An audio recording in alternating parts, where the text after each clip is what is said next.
streaming now. Gonna do a stream, hey. The stream pants. La da da da da. Ba da da da. Ba da da da. Oh yeah, that works. Doing a stream now. I figured I would do a live stream instead, so maybe if I get lucky, someone will come and talk to me. Alright, doing incels. Incel Science, brought to you by the Incel Wiki. 40 seconds. Williams Vlog. Williams Vlogdanistan. Oh shit, I gotta change my audio. Let's see here. Okay, this should work.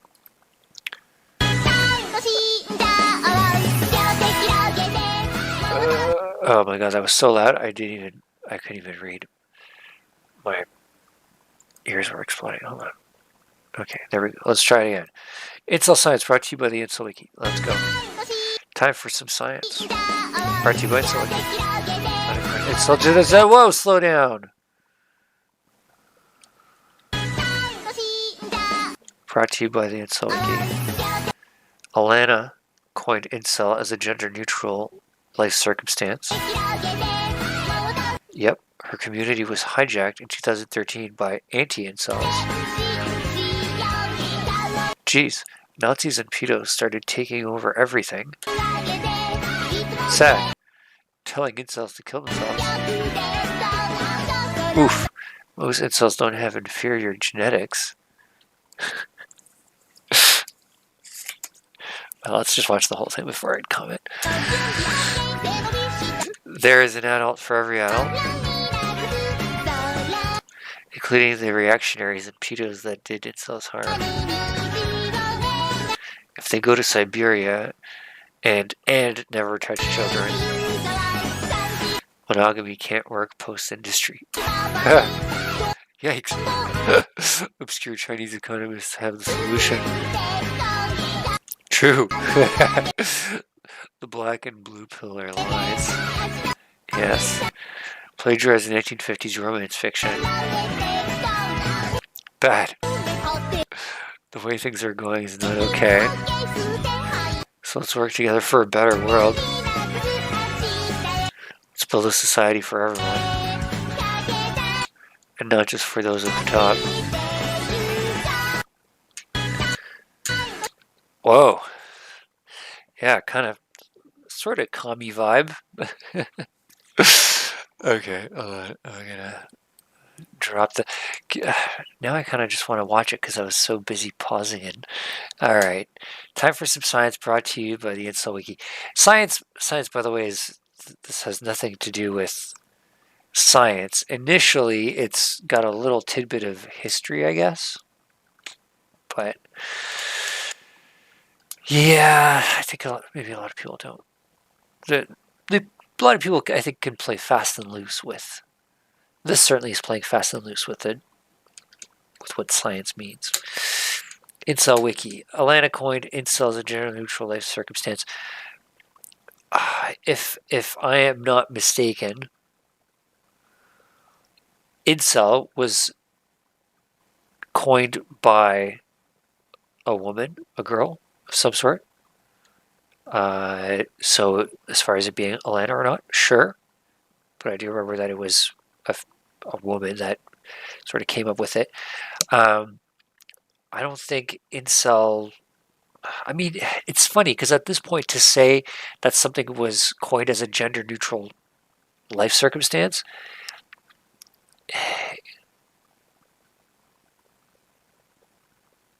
yeah, does gender neutral, when you hear gender neutral, does it sound to you like it means the same thing as male or female? Or does it sound like it's talking about a third thing of gender neutrality? Like the neutral position that is neither one or the other. That makes it sound like those are the poles and then neutrality is in the middle. I'm curious because that's kind of the way I feel when I see this, but I'm not sure if it's intended that way or if this is just a way of saying it could be male or female. But yeah, I believe that's correct. As far as this community being hijacked 2013 by anti-incels, you know, anybody, this is an interesting phenomenon of like creating anything. It's like if you create something and if other people get on board and start spreading it, it's it's pretty rare that people will just spread your exact message without, getting it quote unquote wrong to some degree. And I just mean wrong in the sense that like for the most part, what you think when you think of something, and then you tell someone, and they could repeat it to you, but they're not thinking the exact thing that you were thinking. Not even thinking. They're not having the experience of the particular experience you were conjuring up when you gave it that name. So I'm always interested, like when communities get hijacked. It's like, well, maybe to those people, and I'm not saying that this is what happened in this particular case, but it just kind of made me think about it in general. Sometimes when a community is set to be hijacked by something, it's like, well, maybe those people just were expressing the way they understood it, and sure, it's not the exact same thing as what the creator was intending for, but especially when it comes to just ideas, if it's a product, especially if it's a complex product, some sort of gadget, you could create it. Maybe you're the only one who can manufacture it for a while. Maybe people could try to make knockoffs, but it's not the same. That idea is encapsulated in an object is difficult to be hijacked. When you have some idea or an ideology, let's say, it's like, yeah, people could run amok with it. I mean, just look at think about any religion as it is represented by all of the different whatever priests, the priest-like figures, like let's say Christianity. Do you think that do you think that the sort of overall impression of Christianity that some preacher at some church puts forward is the exact same idea as what the, I don't know, leaders in the Vatican are thinking? It's like it gets altered, like from place to place. Like people preaching Christianity in sub-Saharan Africa, or it's different parts of that faith resonate with them. They're all doing it sort of in their own ways. It's actually, I feel like there's something interesting about the most resilient collections of ideas, philosophies, or religions, let's say you could call them. Often the most resilient ones are the ones that are just the most jam-packed, like, which by the way should mean that Marx's Capital would be like at the top of this fucking list. That is not that is not a quick read. Um, I think it's got to be like at least the size of the Bible, if not a couple of times. But anyways, yeah, when you have a lot of options to pick and choose from, it that kind of gets easier. But yeah, I'm curious what happened that is here being described as her community was hijacked by anti-incels, because sometimes it could have been it could have just been quote unquote dominated by ultra incels, but if the original creator is like, well, this is what I meant, so you're anti-incels, but to them they're like, well, no, we think we understand exactly what you're saying, we're willing to carry it forward. Yeah, there's some hilarious opportunities for misrepresentation. Geez. And then this part, Nazis and pedos started taking over everything. I wonder why this is singling out Nazis and pedos. I mean, I don't know how many pedos there are.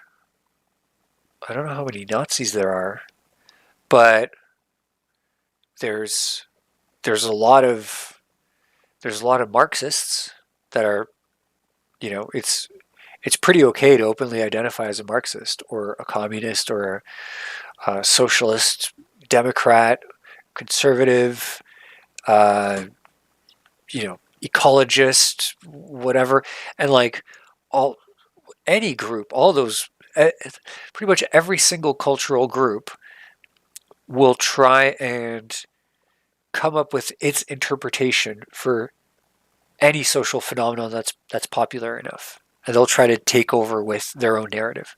So I'm kind of I'm curious. Like for instance, I'm trying to think of all the incel videos that I've watched recently. It's like, what about them is Nazi-ish, or would there be anything about them that's, I don't know. I can't really think of any specific Nazi stuff. I mean, the focus on genetics, that's kind of Nazi-ish. That was a Nazi thing. I mean, well, I guess and no. There's some interesting complications. So that the Nazis, one of the really powerful narratives with the Nazis was that of like racial superiority, and they talked a lot about blood. Genetics wasn't genes weren't the word that was used, but blood was, being of like noble blood or true blood, or I don't know, whatever fucking it was in German. But it had a similar implication that there was just a thing that's in some people that's not in others. But also, as far as the kind of empirical like research, study, and abstraction that would be necessary, to back that up, and the kind of testing that would be required to let's say back up, oh, you have superior blood or whatever. Um, there was a lot of resistance to that in Nazi Germany. In fact, one of the interesting parallels, well, maybe not parallels, but something that is interesting about the contemporary love-hate relationship for IQ tests, and the who was for IQ tests back then and who wasn't. It's in some places that were really into like the idea of democracy. IQ tests were pretty cool at the time. In Nazi Germany, they kind of hated IQ tests, and one interpretation for why was that they believed that IQ tests would incorrectly identify some features about Jewish people that would make them seem like they're superior, because Jewish people at the time, were scoring way fucking higher in IQ. In fact, one of the weird sort of, you shot yourself in your foot moments with Nazi Germany is a lot of their smartest, brightest scientists were all Jewish. And they created a situation where most of these people left or were exiled. You know, um, Generally, those people were either informed enough or wealthy enough or both to kind of be able to get the jump on things so that they weren't still, in the country when things got really bad, or in any of the countries that were, conquered by the Nazis. But yeah, like the Manhattan Project, the development of the nuclear bomb, things that really turned the tide for World War II were hugely contributed to by previously German Jews, right? Like, it's just like, get the fuck out. We're going to have our own perfect thing. It's like, oh no, you were helping the other guys and now we lost because we pushed our smartest people out. But yeah, I wonder why this is focusing on Nazis and pedos. There's plenty of, there's conservative narratives that want to take over incel stuff. There's liberal narratives that want to take over incel stuff. I feel like anyone that can smell, smell the blood, uh, would want to jump on it. Sad. Telling incels to kill themselves. Yeah, I mean, I don't know enough about this. But yeah, that sucks. Don't tell people to kill themselves. Passion? Most incels don't have inferior genetics. Yeah, and then this, again, this is it's this is a fascinating position to take because on the one hand, it seems like it's being nice and polite, but at the same time, the thing that it's the nice position that it's granting is still one that embraces this idea that genetics are some really important aspect to things, you know, genetic potential, whatever, things like that. I find there's very little focus on epigenetics, which is funny because in the scientific community, epigenetics is all the rage now, and genetics is kind of like taking a bit of a backseat. Um, but yeah, it's like I don't know. This it still feels like it's focusing on this very incel-like thing and being like, "Don't worry, incels, you're not being incels in this category that incels are judged or judge themselves in." There is an adult for every adult. Well, here's this is tricky. Is there an adult for every adult? As far as generalizations go, this one's pretty good. Um, I would say this is unlikely. Now, this could mean that in some cases there could be multiple adults for certain adults. And in some cases, some adults they just never meet that person. I mean, is it still accurate to say that that person that goes, let's say, through maybe through their entire life and they don't meet anyone that they have that connection with, that this for quote unquote kind of implies, even if you don't meet that person, does that necessarily mean they're not out there? There is an adult out there for every adult, maybe. Now, I think the important part is to live life like there is someone out there for you. Oh yeah, and I wonder if they're saying adult because they were just talking about pedo stuff. That's kind of interesting. Anyway, but uh, but yeah, I think it's important to live your life and by when I say live your life, by that I mean to structure your life, to design to curate your life philosophy with the presumption that that person is out there. And this kind of makes me think of, it kind of reminds me of, I think it's Pascal's wager.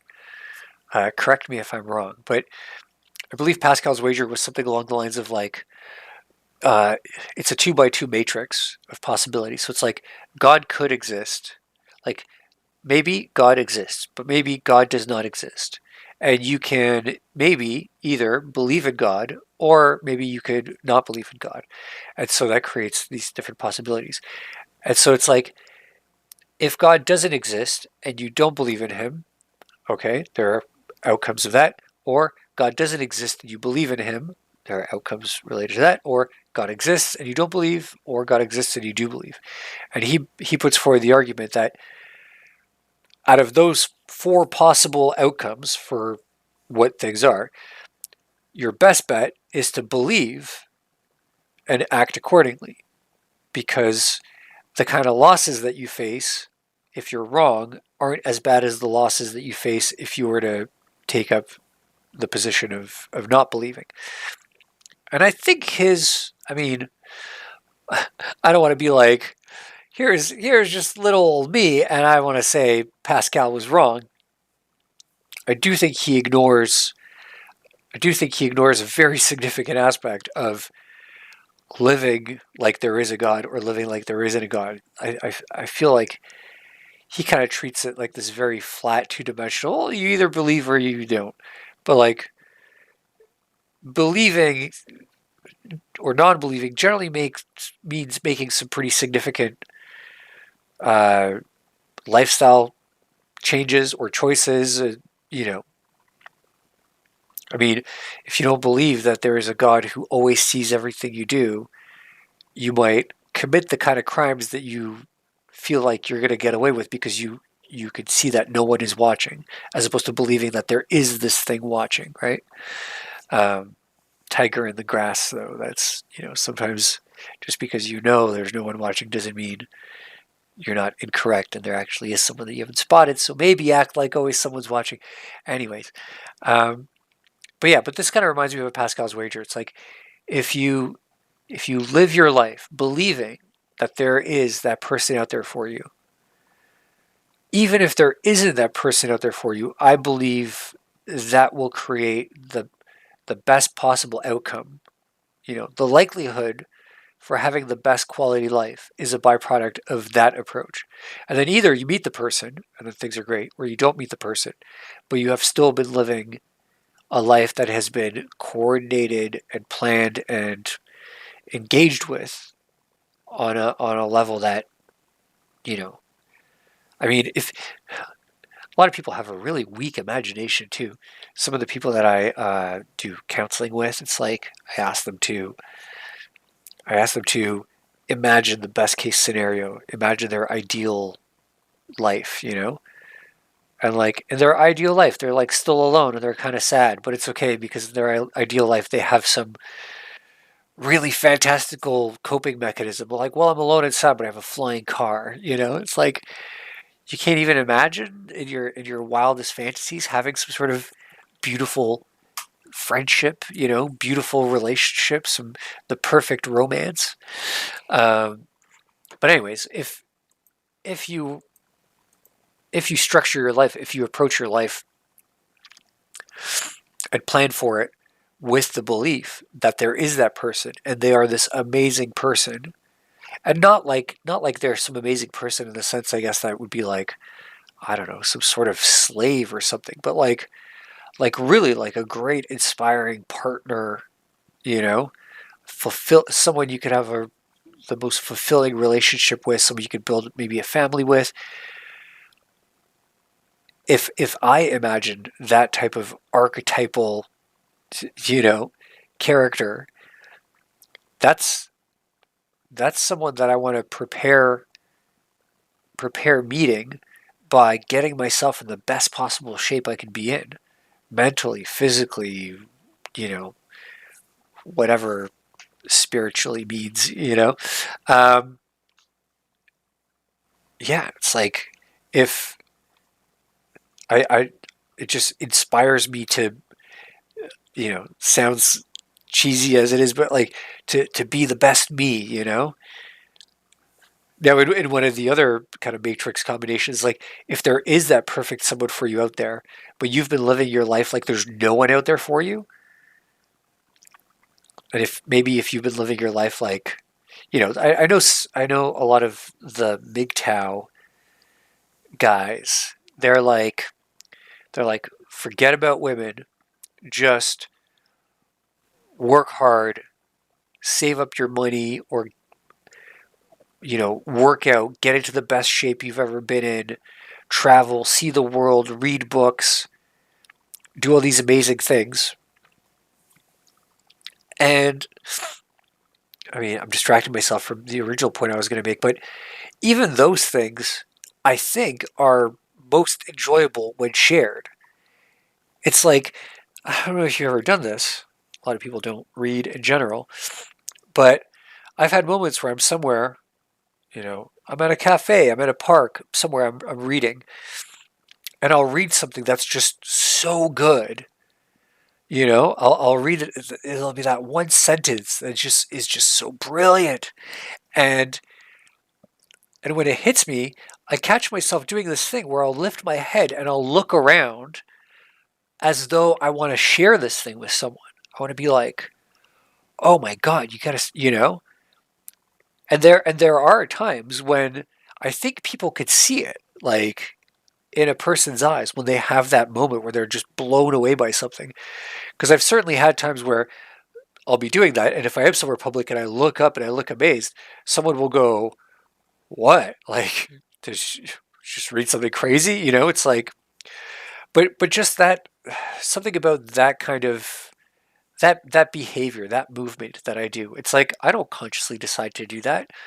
What is it about experiencing amazing things for me that creates this weird, like that there's this weird reflex that gets triggered where it's like I want to engage with others. I want to share this discovery with others, you know? Going to beautiful places, traveling to beautiful places. That's amazing, right?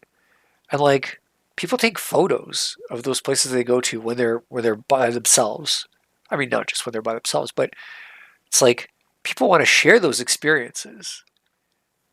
And like getting in peak physical shape. Getting in shape is great. I like getting in shape. I certainly like the feeling of working out and having a pump.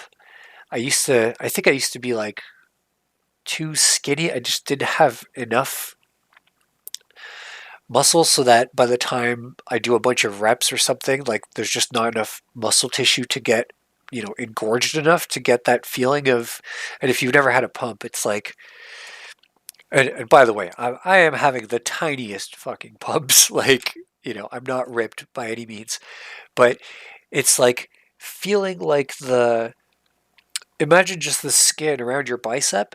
Imagine feeling like that skin is like, it's stretching tight. Like it's stretched out. And it's because there's this fucking throbbing mass of muscle underneath it. Hey, how's it going? Nice to see ya. Yeah, I'm just talking about getting a pump and how satisfying it is in the context of like MGTOW dudes that say, "Oh, go your own way, you know, go travel, work out, get in shape." And I just kind of feel like a lot of the things that MGTOWs aim at when they talk about the things that are great for yourself, those things like yeah, they feel great. A pump feels great, but what also feels really fucking great is having a post workout pump and then having your girlfriend fucking drool on you because she's like, "Oh, nice. Like this looks." It's like being able to admire yourself for your accomplishments is great. Um, and but I'm just saying, it's like it's also really nice when there's someone, especially someone if you have some sort of devoted relationship to, and they appreciate your accomplishments because of what they know it brings to their relationships.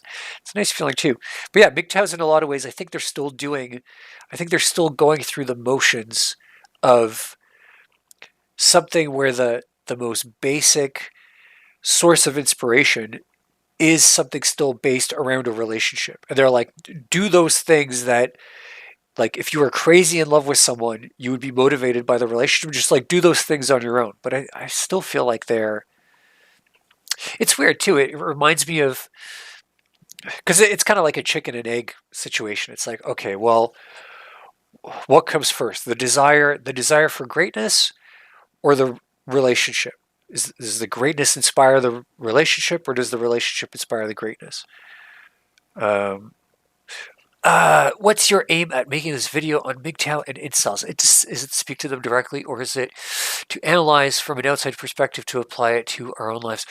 Uh, you know, little bit of both. I, I want to do one of the things that I would like to do ideally is to do interviews with uh, creators in the, I don't know, I think it's maybe it's called the manosphere, but I think the manosphere excludes incel. I think it includes MGTOW. Um, but a lot of the reviews that I've been doing recently of, you know, I'll do a search for, I've been rotating searches incel, MGTOW, red pill.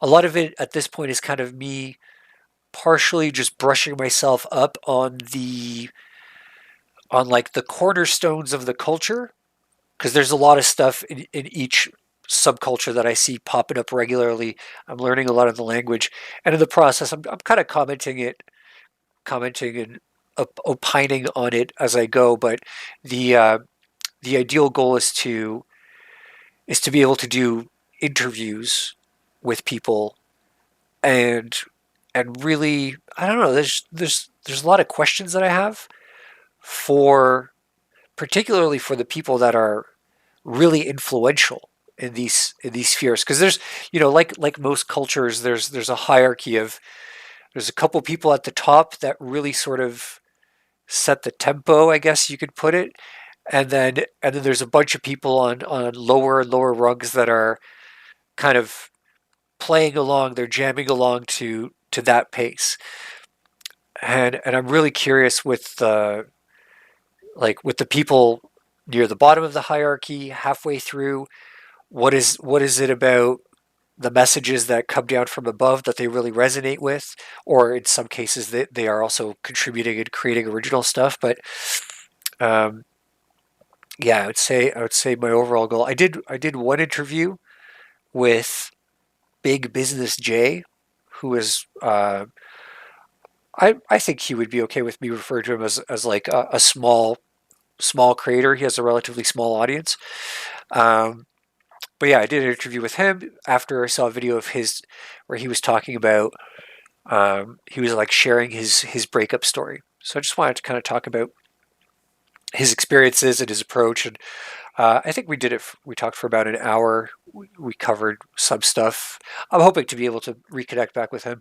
One of the big things I'm interested in terms of maybe like a schism, might be a way to put it. But I I noticed that there's a lot of equivocation between individual experiences and categorically, like, or sorry, like categorical, like, claims about some huge group, right? So obviously with something like red pill, there will very often be, and again, I don't want to generalize because the whole thing that I'm interested in is how the generalization sort of manifests itself and why. But you'll get someone they'll literally say, I just got dumped. This girl that dumped me, she's such a bitch. I hate her so much. She really pissed me off. Guys, you can't trust women. Women will dump you. Women will piss you off. And they just like seamlessly transition from the specific to the general, you know? Or they'll be talking about their own experience and they'll be like, oh, something happened. They're like, I felt so shitty. And and this is why we're so depressed. This is why men are suffering. And it goes from their personal specific experience to like, this is, this is a thing that happens to men, you know? It's one of those things I'm really interested in.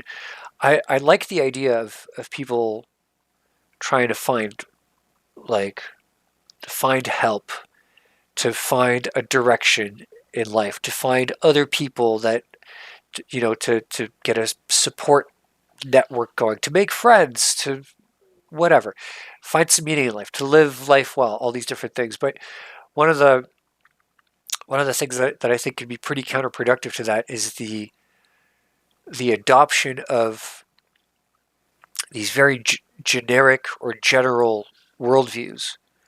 Um, insofar as you could form any sort of strategy to interact with anything out there in the world, the one of the biggest factors that determines how successful your strategy will be at getting the results that are the goal of the strategy. One of the main factors is how well it is curated and tuned and adjusted for the thing you're trying to have the effect on. So, you know, reading dating strategies for women as the general term, right? As opposed to learning dating strategies for highly neurotic women, as opposed to learning dating strategies for highly neurotic women who are very conscientious, as opposed to, like, it just seems to make sense to me that the more specific you get, the more likely you are to actually, come up with some sort of or approach or strategy that will have the best odds of success. And I don't really think there's anything out there that has like a 100% success rate. But if there's something that gets close to it, it's certainly not it's certainly not guys, all women are like this. This is what you do to a woman to get her to do this. You know, it's like there's there's there's no way the most general approach is going to be the most efficacious. Like, and in fact, I suspect I don't want to say that I believe this is intentional because I think a lot of people mirror successful behavior that they don't realize is successful because of some some bad feature or some less than ideal outcome. But there's this thing that I always think about this as like the cosmopolitan effect, or that's kind of what I call it because I think about this. I often see uh, an issue of Cosmopolitan, Cosmo, whatever, at the grocery store, and I I love reading the all the sort of headlines, the captions that describe what's on the inside of the magazine, what it's going to cover, and there's always it's like a cliche, right? It's like there's always how to how to get the guy, how to lock down your perfect man, how to blow him away in bed, how to fix your sex life, how to master whatever.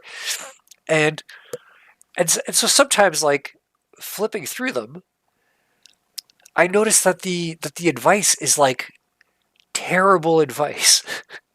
And it's not terrible advice because it's I don't know, it's particularly it's not like it's intentionally like malicious or it's intended to fail, but I feel like it's terrible advice because it seems like it's like, yeah, this piece of advice, this might apply to some people, but it doesn't even seem like it would be something that would apply to more than like, I don't know, a fifth of if you were to take a random pool of men, right?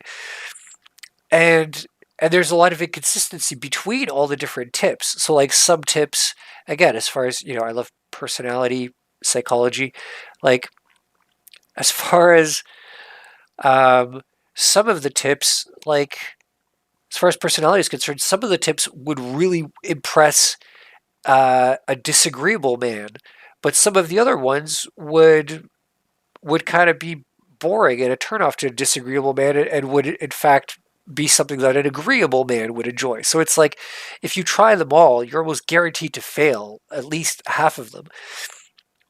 And after a while of seeing these kinds of tips and things over and over and over, I started thinking like, is it possible that this is intentional? And it kind of made me think about like the perfect product and why I mean it seems reasonable to guess that no one would want to create the perfect product of any kind, you know? The perfect toothbrush. You will never need another toothbrush ever again. It's like, why would someone make that? The ideal now, in terms of what the toothbrush company wants to make, is they want to make a toothbrush that like sells, but then they want to be able to sell you another toothbrush, like, a couple months later, like as soon as possible. Ideally, they would just sell you a new toothbrush every day. So it's like you don't want to actually provide a product that will like last forever. That's like you find any power tools or anything from the 1950s now, they still work. Like fucking you just can't destroy them. Whereas like you get anything that's manufactured now, it probably saves the environment or whatever. It's got all the secondary features that are attractive, but as far as actually like surviving as the thing that you need for more than, a couple months or maybe a year or something, it's like fucking boots, man. Shoes and boots. Footwear used to be a thing that fathers would pass on to their sons, you know? Like it's like this is a good pair of boots. That literally meant these things were gonna fucking last you, right? Now it's like I had a pair of running shoes that I paid $120 for, and they started tearing after a year, which makes me feel like it's just a subscription service. It's like if I'm paying $10 a month to subscribe to shoes. Like, I don't know, is that worth it? I mean, shoes are pretty important, but it just feels weird. Like this thing I gotta constantly, update your Netflix subscription. Anyway, so I kind of feel like in the same way that it's counterintuitive for people that make products to make the perfect product that will last forever. It's like, what do you think is driving women to read Cosmopolitan? I mean, Cosmo isn't. It's not a newspaper. They're not reading it to get world events or anything. You know, a lot of it is like how to fix your life. Your life's fucked up, and you're sad, and you're unhappy. It's like we're gonna tell you how to fix your life. But I mean, like, what if they actually succeeded? If Cosmopolitan helped women actually fucking self-actualize and make their relationships perfect, like would they honestly buy any more copies of Cosmopolitan? Like in general, like same thing with like dating apps or whatever. Like I secretly suspect that it would be in the best interest for dating apps to not match up ideal partners because then again you stop using the app, right? And also like people that are in love, I don't know, people there's or to put it another way, people that are lonely have very peculiar shopping habits, you know? There's a lot of things that people buy that I think is a direct attempt to fill this hole of loneliness. And people that are like genuinely in love and their life is just like it's this blissful experience of being in love with someone. It's like generally they don't really give a fuck about anything else. If you're truly in love, like if you're with the love of your life, you could be living in abject poverty. You could be, you know what I mean? It's like it doesn't matter. If you have each other, it's like that's all that matters. And yeah, again, that certainly sucks for like it's like you're not buying as many products. Again, it would this is way more of a conspiracy theory, I guess, but it wouldn't surprise me if there were, you know, active steps that were being taken to make it more difficult for people to fall in love. Make it more difficult for people to have to be able to recognize within each other uh, the kind of virtues that they admire that would I don't know, I kind of feel like that's largely what love is like a recognition of a mutual virtue. But yeah, so with Cosmopolitan it's like you think any of those 20 helpful tips to fix your sex life, like you think they're really there to like fix your sex life, or do you think that they're there to I mean, get you to buy the magazine so you got stuff to read, gives you some new things to try, which it's always not always, but it could certainly be fun to try new things. Gives you some things to try out. But what if they're intentionally, you know, selected for uh, the expectation of failure? So that you try out some weird fucking sex moves that Cosmo's like, fucking this is gonna blow his mind, and then you do some shit and your boyfriend's like, the fuck was that? And now your relationship is ruined. And now you gotta buy next month's Cosmo, you know, to learn the 25 exciting tips on how to fucking repair your relationship or something, Kind of yeah, this so yeah, so this is the phenomenon. And I'm not sure if the thing that I don't want to accuse anyone of, including Cosmo or the writers at Cosmo, is is doing this intentionally. I mean, I certainly think it's possible that this is being done intentionally, but also there are there are market forces. So it's like you hire one writer to write the tips, and you're like, okay, and you have maybe some correlation to the sales numbers or something. Then you try out another writer, and then you see that the sales go up. So you're like, okay, well, this writer's better than the first writer. You don't know why. Maybe the amount of negative comments goes up. Maybe there's a bunch of people saying, hey, I tried your stupid thing and it was fucking stupid. But the sales are still going up. So what matters more, the comments or the sales? The sales. So let's keep this thing, Is is the stuff this writer is creating, is this decreasing the quality of life of the individuals? It's like, well, we're not measuring for that. We're measuring for sales, right? So if you just focus on maximizing sales, then you could be doing a whole bunch of stuff, unintentionally that could be detrimental to the end user. And I'm bringing this up as an analogy to, you know, MGTOW, incels, red pills, whatever. It's like there could be things, there could be messages and ideas, there could be quotes and, hot takes, sound bites that work, that really resonate, that get you views, that get you whatever, but they could be fucking up people's lives. And particularly when you're talking about, like, let's say red pill, where it's like a lot of people that get into red pill, they just broke up. And so they're feeling upset, they're feeling depressed, and they're feeling angry. They're dealing with this breakup, and then somebody says, "Hey, here's a philosophy, here's an outlook on how things are. Here's the truth, right? Doesn't this help explain your predicament?" And in the short term, you could think to yourself like, "Yeah, this does help explain my predicament. It takes the fault off of me. I didn't do anything wrong. Women are blah blah blah, whatever." And then you feel like it all makes sense, but a part of this idea that you're consuming keeps you from, you know, keeps you from looking forward in an optimistic way in terms of the kind of relationships you could have. It makes you cynical about whether you'll whether there will ever be another great relationship in your future, whether there's even any point in, improving your life or trying to be the whatever, the best you that you could be in anticipation of some good things to come. It's like, okay, well, that sounds to me like the kind of stuff that might contribute to making a person more miserable and more upset. But then don't worry, are you feeling upset or you're miserable?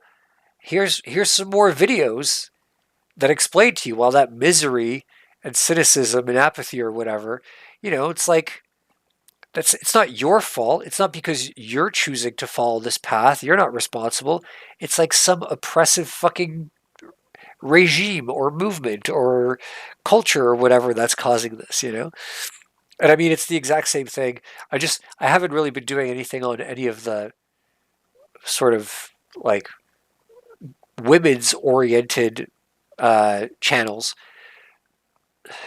because I feel like it's already somewhat morally presumptuous of me to just talk about other people's shit in general. But I feel like at least if I'm not crossing the sort of the sex boundary, I could be like, at least I could say things like, you know, if I'm talking to men that had breakups, and I could talk to them as a man who's had breakups, and even though a woman who's had breakups talking to them might still have experiences about heartbreak or whatever, I think like with a lot of people, it's it's that one little step closer to reaching them, which I fully acknowledge is at the core of the very issue that I find interesting about them. Is like, or about these whole cultures, is like, obviously the closer your experience can appear to theirs, the more likely they're going to be to identify with it, resonate with it, sympathize with it. But but yeah, again, so just kind of going back to the thing I was reading on screen here, where it's like this, the last frame was like, genetics genetics don't really matter that much. There's an adult out there for every adult. And as far as that Pascal's wager approach to this, it's like,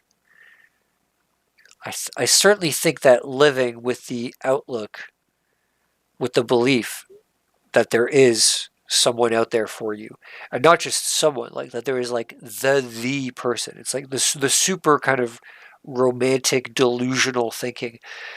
I certainly think that embracing that has has the best chances of steering your life in a direction that'll have, you know, the the best outcomes that'll get you living the best life.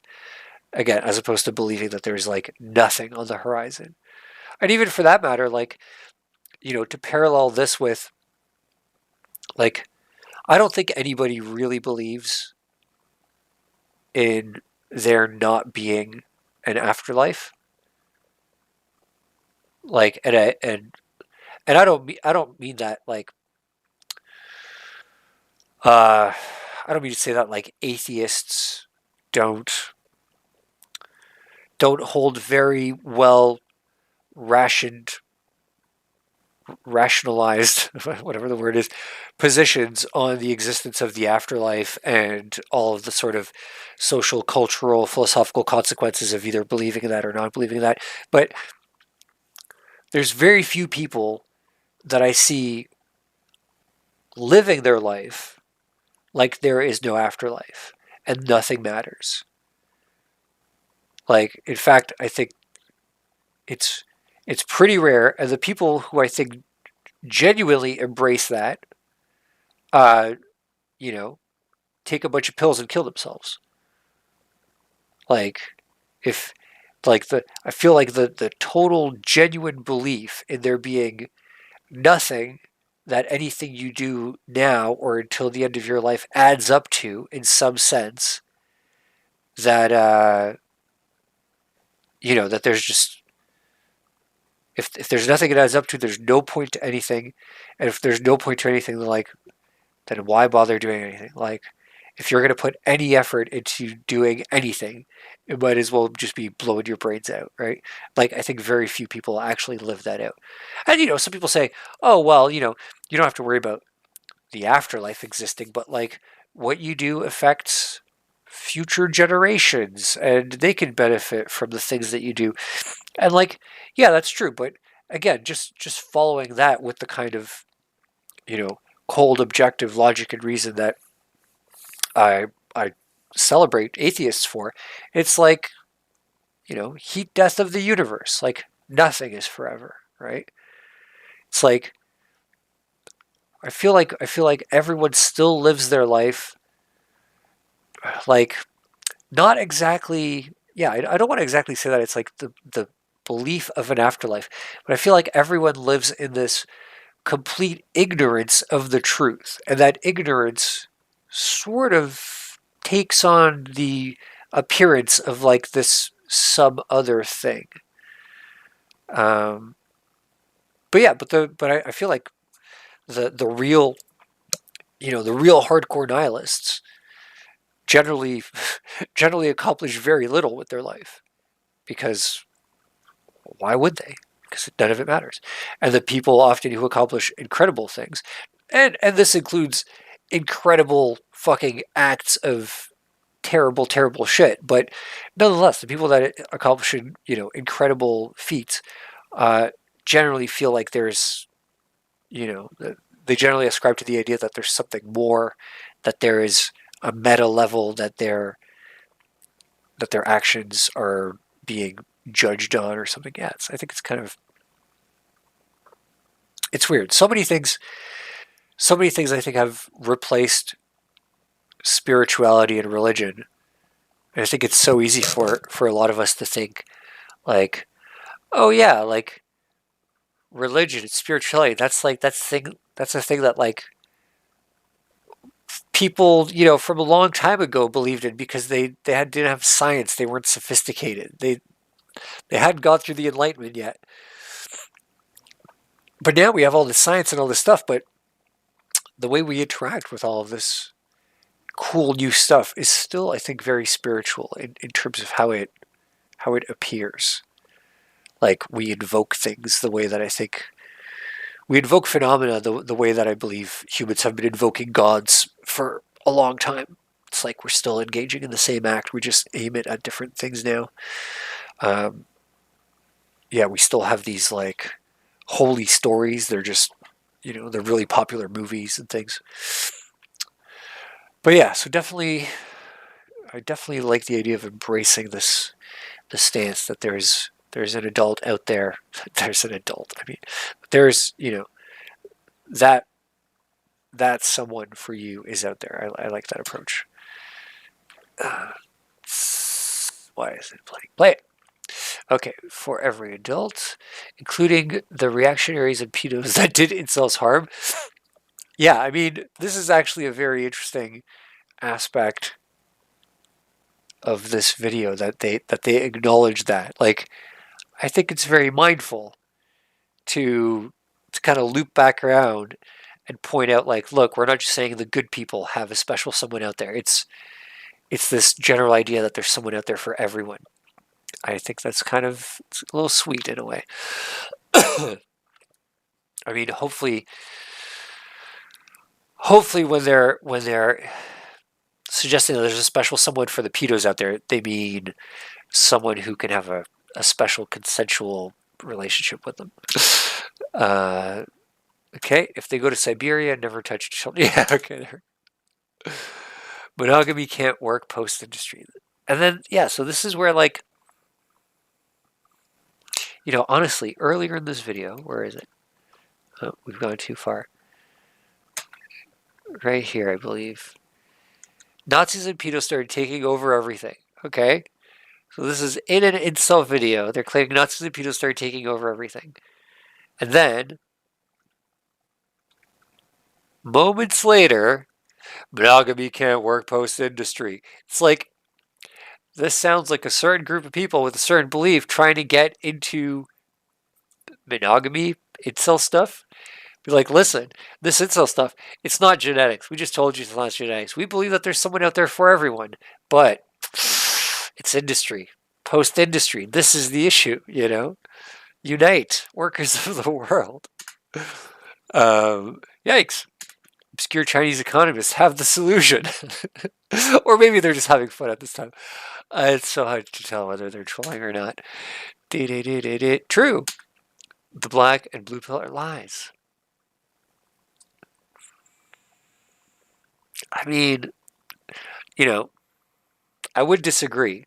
Or I would say that I disagree with black pill, blue pill, red pill. Actually, I'm not sure what blue pill is. I wonder if blue pill is as openly accepting of fantasy as sort of my version. But yeah, but to say that they are lies, I think kind of potentially confuses the issue. Because it's one thing to say that a hypothesis, or some people call them theories, but it's one thing to say that a hypothesis is inaccurate, right?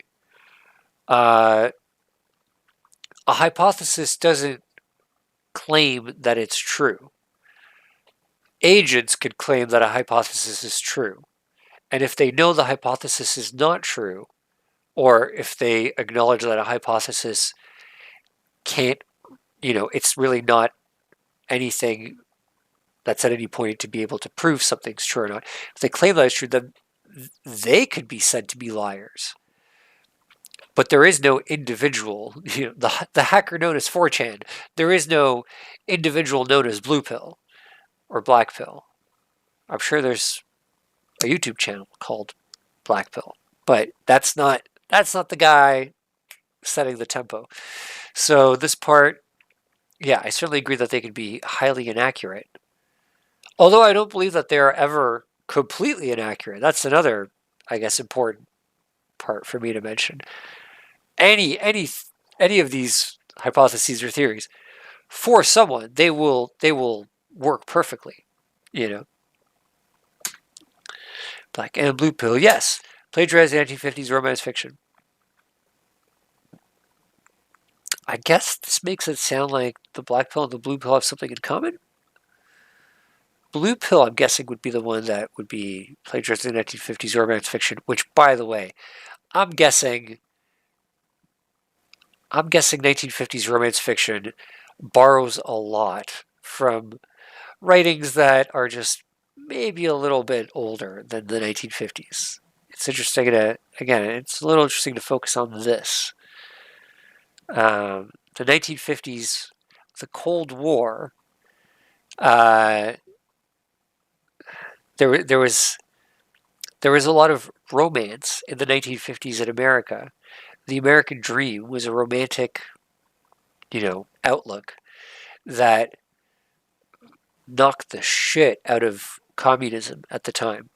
I wonder if this is like a subtle or maybe even unintentional kind of jab at that. Boinky boinky boinky bad. The way things are going is not okay. This is like what things. I am I am very happy with the way cancer research is going. I am very happy with the way the reforestation of Africa is going. Like, which things are you talking about that are not okay? Because there's a lot that is going on just great. Please be more specific. Do do do do do do. So let's work together for a better world. I mean, why don't you go work on whatever vague thing it is that you feel is important, and maybe I'll work on the things that I feel like are important, and maybe if we find ourselves both working on the same thing, that'll be cool. But this, let's work together for a better world. Along with the last thing, things are not okay. It's like I kind of don't like it when someone tells me that we need to work together, which often means like that they're going to tell me what needs to get done. I'm going to need to do it. And when their explanation for why I'm doing that is like, a better world. And it's going to be a better world because, things aren't okay right now. It's, yeah, it's way too vague for me.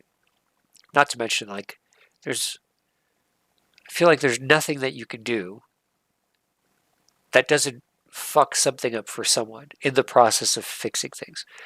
Like the good ideas generally hurt way less people than the amount of people that they help. But there's really nothing that you can do that doesn't come at some cost to someone or to something. So also this idea of just a better world, I feel like often people who embrace this idea of just like fixing the world are completely ignorant of like the costs, which whatever, it's not directly spelled out here, but it's just kind of what makes me think of. Let's work together for a better world. Let's build a society for everyone. Is this possible?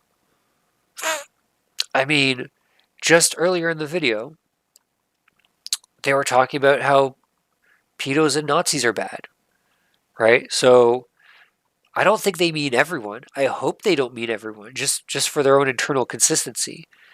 Like, I hope they're not planning on building a society for pedophiles, because I'm certainly not on board with that. That's not a society for me. But then again, any pedos listening to me talk about not being into society not built for them would certainly not be into a society built for me because they wouldn't identify with my views. So, can you build a society for everyone?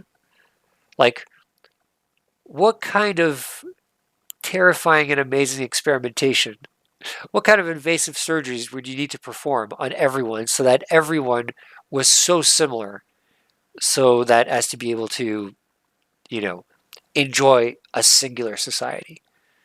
I don't know. I kind of prefer the idea of allowing people, making it easier for people maybe to um, go wherever the fuck they want and do whatever the fuck they want to do as long as it doesn't fuck with anyone else. I really like the idea of the world that is often depicted in like video games where there's like fire world where like everyone loves fighting and it's hot and they don't like water.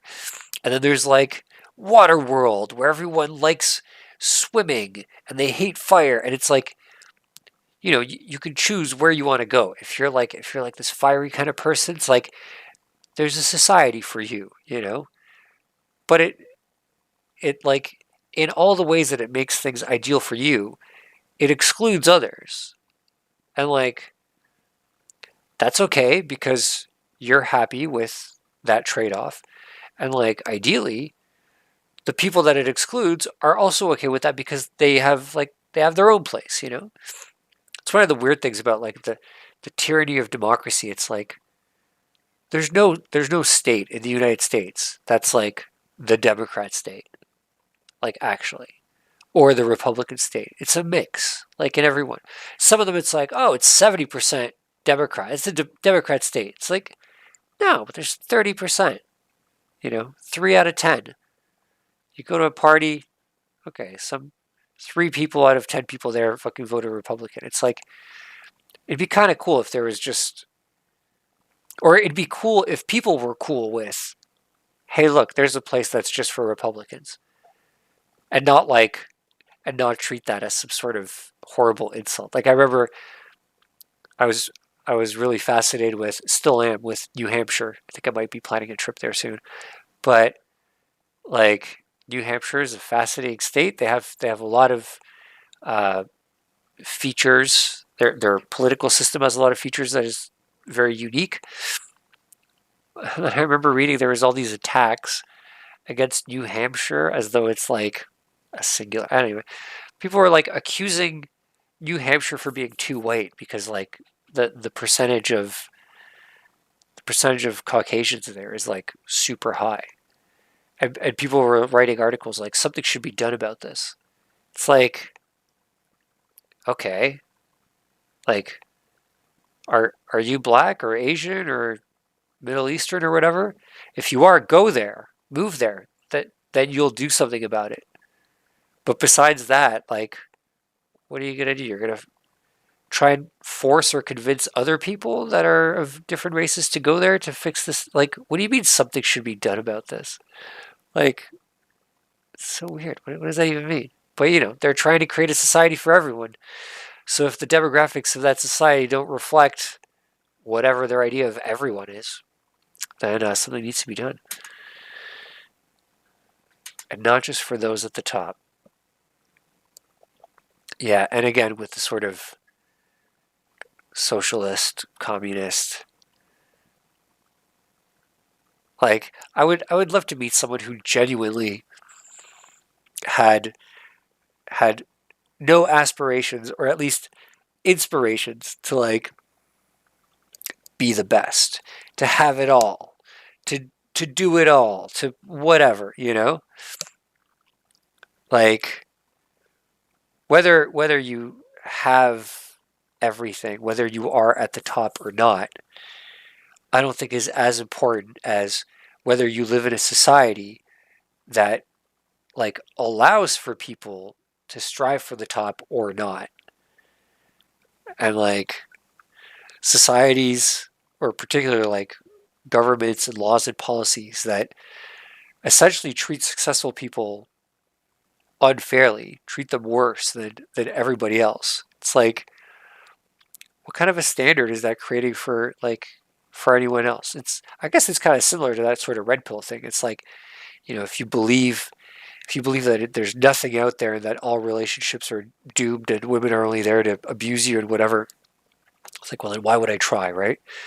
It's like similar with this. It's like this kind of narrative that like, well, one of the many narratives, one of the ones that I particularly don't like is that like the only way you get to the top, the only way anyone who's at the top is at the top is is by a process of fucking people over, cheating, you know, backhanded dealing.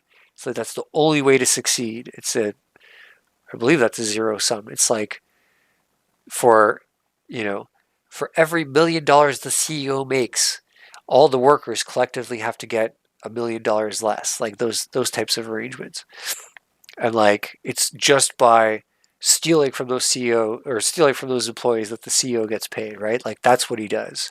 He doesn't contribute anything. He doesn't have any skills.